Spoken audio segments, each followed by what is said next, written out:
हे guys subscribe करा सियोनिक चॅनलला आणि ही घंटा नक्की प्रेस करा म्हणजे तुम्ही बघाल आमचे व्हिडिओ सर्वात अगोदर। नमस्कार, मी निखिल भोपळे चॅनलच्या एका नवीन कोऱ्या व्हिडिओमध्ये तुमचं पुन्हा एकदा स्वागत करतो मित्रांनो। तर आज आपण आलो आहोत ते धोम या गावी। धोम गाव येतं ते तालुका वाई आणि जिल्हा साताऱ्यामध्ये आणि विशेष करून धोम गाव हे धोम धरणासाठी खूप प्रसिद्ध आहे। परंतु आपण त्याला न भेट देता म्हणजे आपण धोम धरणाला सुद्धा भेट देणार आहोत, परंतु आता आपण जो भेट देणार आहोत ते ढोमेश्वर आणि नरसिंह मंदिर टेम्पल, जे बऱ्याच लोकांना माहिती नाहीये। आणि धोम गावाचं तर ढोमेश्वर हे एक सुंदर आणि प्रसिद्ध असं मंदिर आहे, त्याप्रमाणे नरसिंह मंदिर हे सुद्धा खूप प्रसिद्ध आहे आणि सुंदर असं आहे। तर तेच आपण या व्हिडिओमध्ये तुम्हाला दाखवणार आहोत। तिथं जाऊन आपण त्याच्या मागची जी इतिहास आहे किंवा त्याच्या मागे काय स्टोरी आहेत त्या जाणून घेणार आहोत। तर चला मित्रांनो, मी आलो आता धोम या गावी। धोम या गावी कसे याल तुम्ही, तर आपल्या वाईपासून जवळजवळ 10 ते 15 मिनिटाच्या अंतरावरती मेनवली हे गाव, जिथे आपलं मेनवली घाट प्रसिद्ध आहे, त्याच्या पुढे गेल्यानंतर धोम हे गाव लागतं आणि गावातच ही दोन सुंदर मंदिर आहेत। तर तिथेच आपण पहिली भेट देतोय। चला मित्रांनो,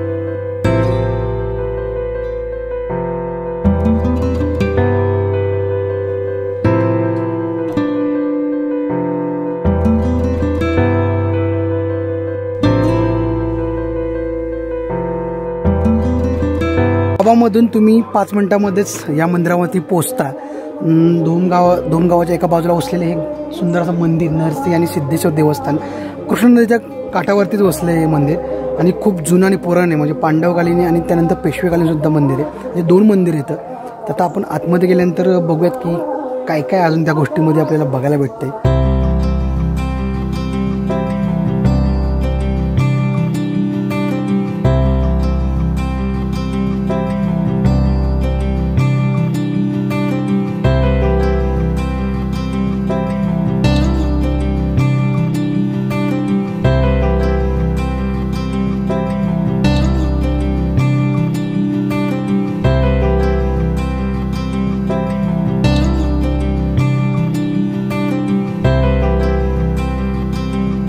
मित्रांनो, आपण जो पहिल्यांदा भेट देतो तो सिद्धेश्वर मंदिरामध्ये आणि त्यानंतर आपण नरसिंह मंदिरामध्ये जाणार आहोत।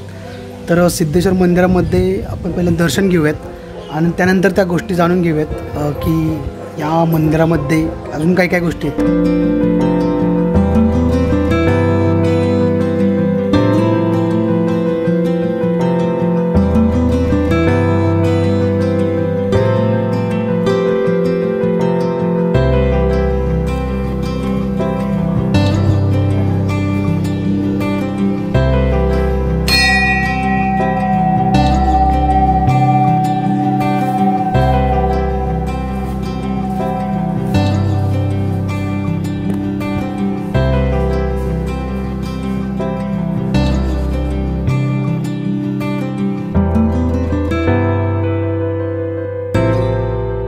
आतमध्ये आपण भेट दिली आणि तुम्ही पाहिल्यात की किती सुंदर मूर्ती आपल्या शिवांची, अशी सुंदर अशी मूर्ती। आणि त्यानंतर समोर जो नंदी बघितला आहे, नंदीची एक सुंदर मूर्ती, त्या 5 फुलामध्ये कोरलेली ती मूर्ती। तिथे आपल्या जाण्यासाठी आपल्याला परवानगी नाही आहे, परंतु तुम्ही जर त्याचं सौंदर्य बघितलं तर केवढं भारी आहे। आणि ही खरं पुराणकालीन बोलतात की मला वाटतं हे पांडवकालीन मंदिर आहे असं बोललं जातं, पेशवेकालीन मंदिर आहे। पांडवकालीन म्हणजे ते नरसिंहवालं। तर आजूबाजूला दिसणारा तुम्ही जरी याची भिंत वगैरे जरी बघितलीत ना, तरी एवढी थंड आहे ना की आतमध्ये गाभाऱ्यात प्रवेश केल्यानंतर तुम्हाला त्याचा एक फील येतो। आणि त्यानंतर तुम्हाला माहितीच की धोम धरणाच्या बाजूला आहे, त्यामुळे तो गारवा जाणून येतो। आता आपण नरसिंहकडे त्या मंदिराला भेट देणार आहोत। पाठीमागे तुम्ही नंदी बघताय ना, तर त्याचं एक महत्त्वाचं वैशिष्ट्य असं आहे की तो कासवावरती बसला आहे। जर तुम्ही बारकाईने निरीक्षण केलं तर तुम्हाला लक्षात येईल की ते कासवाचे पाय आहेत आणि त्याच्यावरती तो नंदी बसला आहे। आणि असं खरं तर कुठे बघायला भेटत नाही तुम्हाला। हे या मंदिराचं खरं वैशिष्ट्य आहे, ढोमेश्वराचं खरं वैशिष्ट्य आहे की तो कासवावर बसलेला नंदी आणि त्यानंतर आतमध्ये कोरली शिवांची ती मूर्ती मन प्रसन्न करून टाकतं। आणि आजूबाजूला जर बघितलं तर तुम्हाला लक्षात येतो की याचं मूल्य किती आहे। आणि पण मी असं वाटलं होतं की मे बी गर्दी नसेल किंवा मंदिर बाहेरून बघितलं तर तुम्हाला एवढं खास वाटत नव्हतं, पण आतमध्ये आल्यानंतर लक्षात आलं की त्याचं एवढं महत्त्व काय आणि अज्ञात आहे खरंच लोकांना, म्हणजे मलाही माहीत नव्हतं, पण गुगलवरती असं सर्च केल्यानंतर हे मंदिर मला कळलं आणि म्हटलं की इथे नक्कीच भेट दिली पाहिजे. तर डोमेश्वराचं दर्शन घेऊन झालेलं आहे मित्रांनो. आणि त्या समोरच तुम्हाला नरसिंहाचं मंदिर दिसतं, एकदम छोटंसं मंदिर आहे.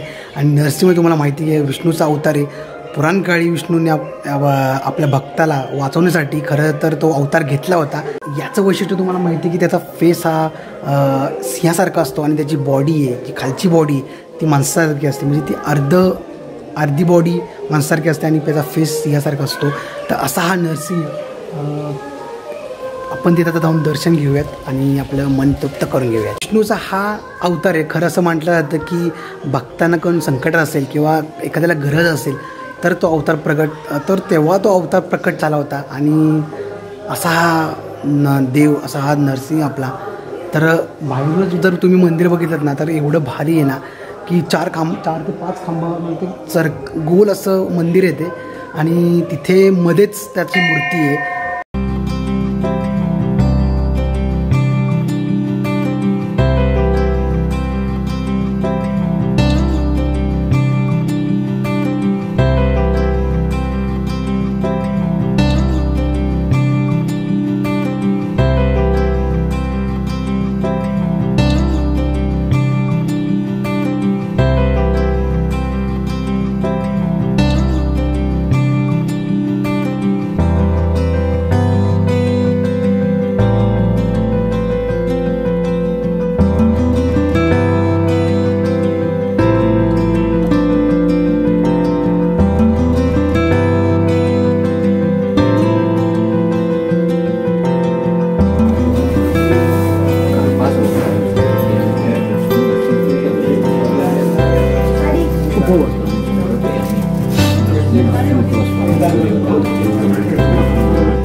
मंदिराची तुम्ही रचना जर बघितलीत ना, पाठीमागे कळस वगैरे बघताय तुम्ही, त्यावरती कोरलेला नक्षीकाम बघताय, तर तुम्हाला त्याच्यावरून लगेच जाणवतं की हे पांडवकालीनच आहे.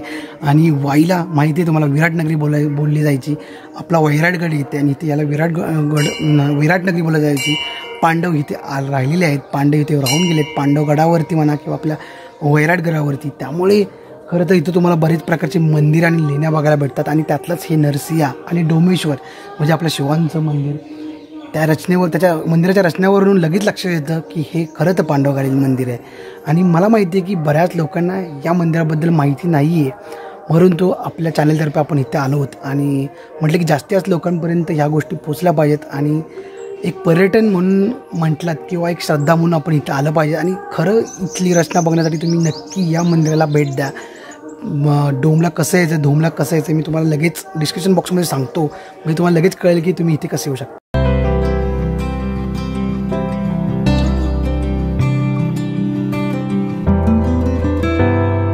तर या मंदिराची रचना बघितलीत ना, जेव्हा तुम्ही दरवाजामधूनच आतमध्ये येता त्यावेळी तुम्हाला चारही बाजूला त्याची तटभिंत दिसते, म्हणजे एखाद्या किल्ल्यासारखी किंवा एखाद्या राजवासारखी याची रचना आहे. एका साईडला आपल्या डोमेश्वराचं मंदिर आहे आणि पुराण काळ असं मंदिर. डोमेश्वराचं मंदिर मला वाटतं पांडवकालीन मंदिर आहे बहुतेक. आणि त्यानंतर समोरचं मंदिर आहे ते आपलं नरसिंहाचं मंदिर, ते पेशवेकालीन मंदिर आहे. तर समोरासमोर अशी 2 मंदिरं आहेत आणि दोन्ही मंदिरं तुम्हाला तृप्त करून टाकतात. आणि इथलं जो मेन आकर्षण तुम्हाला मी दाखवलं मागाशी की तो नंदी आपला जो कासावर बसलेला आणि त्याच्या भोवती जो फुलांसारखं त्यांनी तयार केलं आहे ते खूप प्रसन्न करणारे. आजूबाजूला बघितली तर तुम्हाला नारळाची झाडं दिसतील आणि बरेच छोटी छोटी मंदिरं आहेत, म्हणजे आपले हनुमान बाप्पा आहेत, त्यानंतर बरेच छोटी छोटी मंदिरं आहेत इथे, पिंड येतं, आजूबाजूला पण खूप छोटी छोटी मंदिरं येतं. पण ही 2 महत्त्वाची मंदिरं आणि त्यानंतर ही तटभिंत, म्हणजे तुम्हाला एखाद्या राजवाड्यामध्ये आल्यासारखं फील नक्कीच होतं. आणि पाठीमागे जर तुम्ही पाहिलेत ना तर तुम्हाला लगेच कळून येईल की ही भिंत पण किती पुराणी आहे आणि परंतु ती अजून तशी टिकून आहे. आणि इथल्या जी गावकऱ्यांनी खरं तर त्याचं गावकऱ्यांनी खरं सांभाळ केला आहे हे महत्त्वाचं आहे. आणि इथं थोडंसं डागडुजीचं कामसुद्धा चालू आहे. जर तुम्हाला असं वाटलं की इथे येऊन थोडीशी देणगी द्यावी किंवा हे खरं बघण्यासारखं आहे तर नक्की या. तुम्हाला मी अगोदर सांगितलं की इथे कसं यायचं, वाईपासून 10 ते 15 मिनिटाच्या अंतरावरती हे नरसिंहाचं आणि आपल्या डोमेश्वराचं मंदिर आहे. परंतु तुम्ही आला तर गावात थोडंसं कन्फ्यूज होऊ शकता, त्यामुळे गावकऱ्यांना विचारा, कारण ते बोर्ड वगैरे लावले होता, एक छोटा बोर्ड बघितला मी, परंतु मे बी तुमच्या कदाचित लक्षात येऊ शकत नाही, तर तुम्हाला गावकऱ्यांची मदत घ्यावी लागेल आणि त्यांना विचारूनच इथे नक्की यावे लागेल. जर तुम्ही या भागामध्ये आलात धोमधरण वगैरे किंवा आपला मिनालीचा घाट वगैरे, तो सर्वांना माहिती आहे, मिनालीचा घाट किंवा नाना फडणेचा वाडा, त्याच्यावर आपण व्हिडिओसुद्धा बनवला, तो सर्वांनाच माहिती. परंतु हे जे मंदिर आहे डोमेश्वराचं आणि आपलं, तर तुम्ही नक्की या आणि नक्की बघा.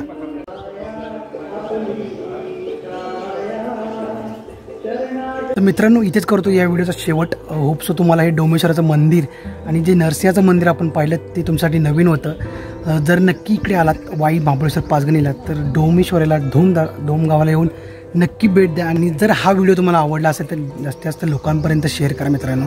त्या चॅनलवरती नवीन असाल तर सबस्क्राईब करा. तुमचा सपोर्ट आणि प्रेमाची मला गरज आहे खरं. आणि गरज म्हणण्यापेक्षा आपण ज्या गोष्टी दाखवतोय, ज्या आपल्या सातारा भागातील आहेत, त्या जास्तीत जास्त लोकांपर्यंत पोहोचल्या पाहिजेत आणि जास्तीत लोकांना माहिती झाल्या पाहिजेत. तरच आपल्या इथली जी पर्यटन व्यवस्था आहे ती सुधरेल आणि एक रोजगाराला वाव भेटेल. तर एवढाच हेतू याच्यामधून. तर हा व्हिडिओ आवडला असेल तर जास्तीत जास्त लोकांपर्यंत शेअर करा. भेटत अशा एका नवीन व्हिडिओमध्ये. तोपर्यंत काळजी घ्या, मजा करा आणि बघत राहा. See you Nick. Good bye.